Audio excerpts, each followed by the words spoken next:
Napuson ng drivers ang pickup truck nga convoy sa serbisyo caravan sang local government unit sang Miag-Aw matapos nahulog sa pilas bangod sa guba nga dalan sa barangay Matalngon, Miag-Aw, Iloilo kahapon Enero 17. Sa interview si K5 News of FM Iloilo kay Police Captain Francis Tony Lumahan, hepe sang Miag-Aw Police Station, genpayag sini nga ang driver sang salakyan amo si alias Dennis sa barangay Katiringan, Igbaras, Iloilo. Sa pa kay Lumahan, antes pa natabo ang aksidente, nakapanaog na ang sakay sang salakyan kag nagalakat-lakat na lang bangod sa malaway ang dalan. Genbayag pa sini nga nakaangkon sa pila sa liog kag buya si Dennis kag girayon niya gindala sa ospital kag karon niya na sa estable ang iya kondisyon.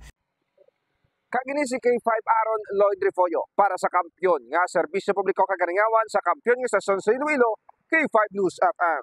Ang ining balita ang ginadulong sa inyo sang DTX Coffee Mix. Himo sa natural nga sangkap pareho sang amarkuso, chia seeds, sugared cane extract powder. DTX Coffee Mix. Nakakapi ka na, naka-detox ka pa. DTX Coffee Mix. Mabakal sa mga butika.